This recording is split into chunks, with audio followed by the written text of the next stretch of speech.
Hey, what's up guys, John here, and I just got back from my latest adventure. I took another amazing trip, and now I'm gonna share that with you.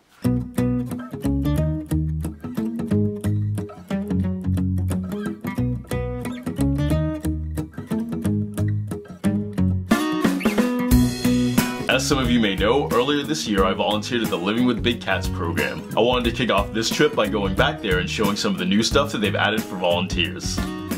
Just to recap, this program takes place on a big country lodge just outside Joburg, and volunteers get to help out the animals in a variety of different ways. Basically, when we wake up at 7:30. Our first jobs are doing the stables. We clean out the stables for the horses. It's different every day, so we have different jobs, sweeping the roads, picking up twigs, or it could be doing more fun stuff like interacting with the animals, doing a bit of training. Vicky! Vicky! Vicky! Yeah. One of the cool new things we got to do this time that we didn't do last time was getting up close to the bigger lions by using the lion cage.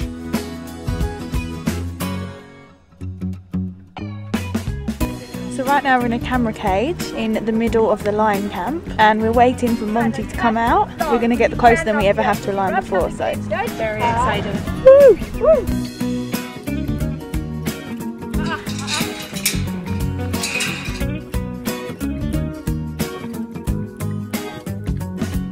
Today we've got to go right in with the lions, pretty close up.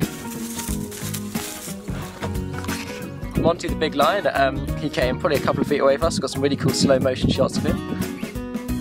It's all just been part of one big experience, but I've loved getting to know the animals' different personalities and just noticing little things about their personalities. It's not something you'd get to do anywhere else.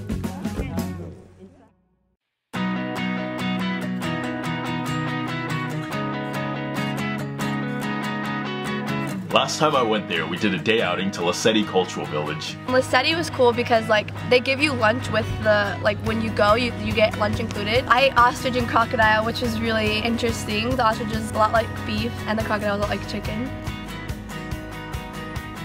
But Lesedi is just one of the many things that volunteers can do on their days off. You can take a cable car up to the top of the mountain and eat lunch overlooking the view. Some of the volunteers went quad biking through the bush, and some of us went zip lining.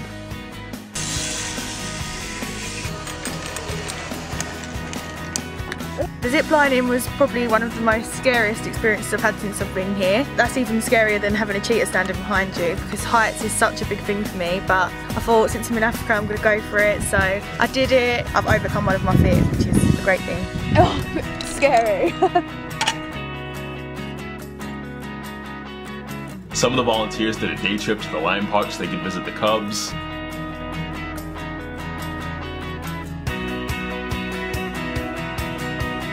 I also paid a visit to the lion park where I made a new friend named Diego.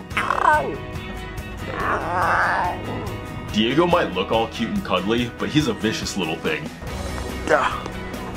Can you stop chewing on my hoodie, please?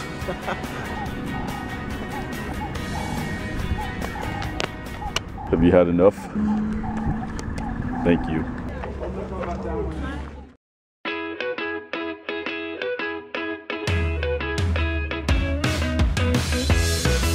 I've always said that traveling is all about new experiences, and one of the interesting new experiences that we had this time was fighting a wildfire. We learned this exercise called fire breaking.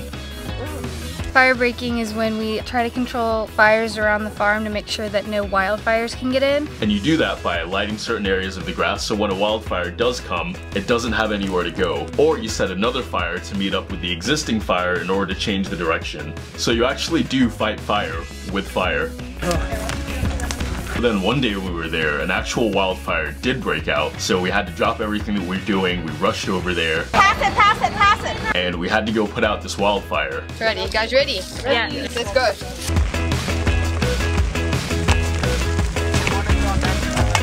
We're trying to go up the mountain now, after just climbing down this one, so now we have to climb up that one. It was pretty intense. We were out there for I think 4 or 5 hours, and we're walking up and down these mountains, beating out the flames.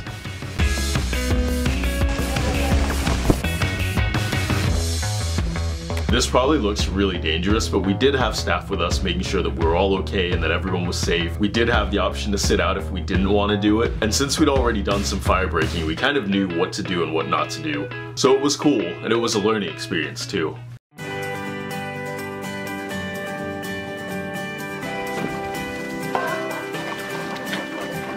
At the Living with Big Cats program, they have a variety of different animals. They do allow you to get close and to interact with a lot of the animals there, but one thing they don't always have is lion cubs. Because a lot of their efforts are focused on rescue and rehabilitation, they don't breed lion cubs, so you're not guaranteed to have cubs there when you go. There are times when they may foster or rescue lion cubs that otherwise would have ended up in a negative place, but they don't always have new lion cubs when you go. There is a lot of other animals on the property, and there are plenty of other reasons to enjoy this program. My name's Adam. And I'm Taya, and we live in New York City in the United States. We're technically on our honeymoon, we're traveling for a while. We were impressed by the diverse amount of animals that they had here. As much as lion cubs are absolutely adorable, we wanted more of an outdoor experience.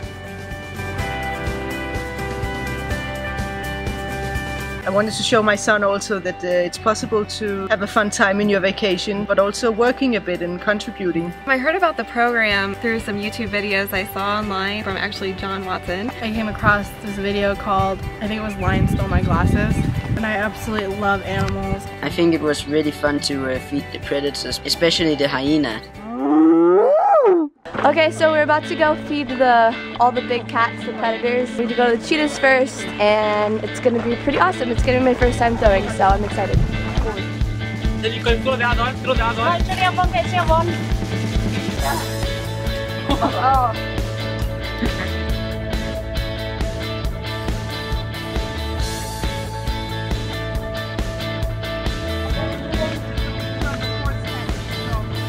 Today we got to feed the predators. My personal favorite is the tigers because they leap up to catch the food. Oh my gosh! The lions are also very exciting because they know it's coming and they're like moving around and roaring and growling, and seeing the predator fed by my own hands. I'm actually up close looking into this animal's big cat's eyes and they're just waiting for their food. Man, it's a great feeling.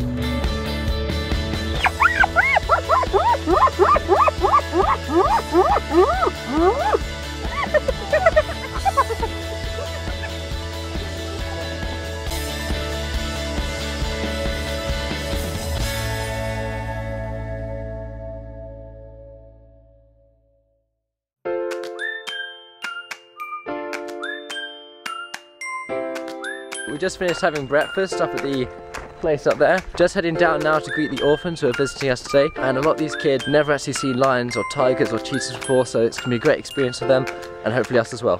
It's a new day and the sun is shining. The summer is here today and I hope it's here to stay.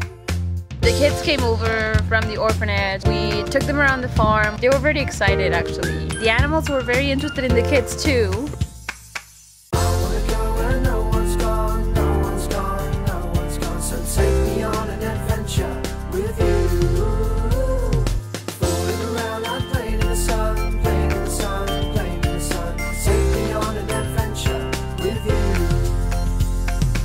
Being with the kids was a really lovely experience. It kind of makes you open up your heart and want to help out a little bit more. Seeing the smiles on their faces, they're seeing all the animals.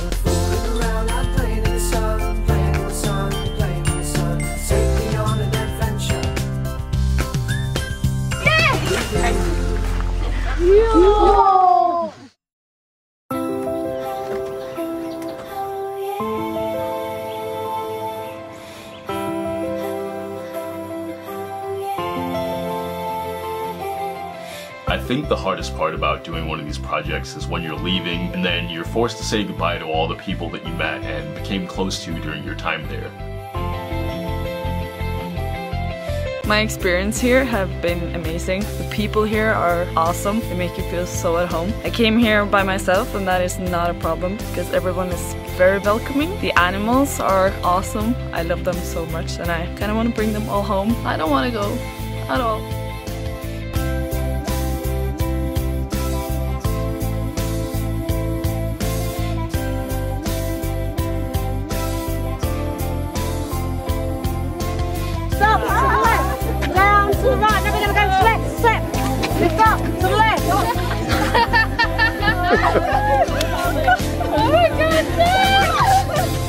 I get emails daily from people all over the world asking, is doing one of these projects really worth it? How can I get involved? As I've said many times before, just watching these videos really doesn't do the experience justice. It's something that you have to go there and experience for yourself. A lot of people make the mistake of thinking that coming to one of these projects is just about one certain type of animal, but it's so much more than that. Just being in Africa, there's a feeling of excitement. There is a spirit of being happy and carefree. I know it might sound cheesy, I know it's probably cliche, but to all the people that I met along the way, although you may leave Africa, I hope the spirit of Africa is something that never leaves you.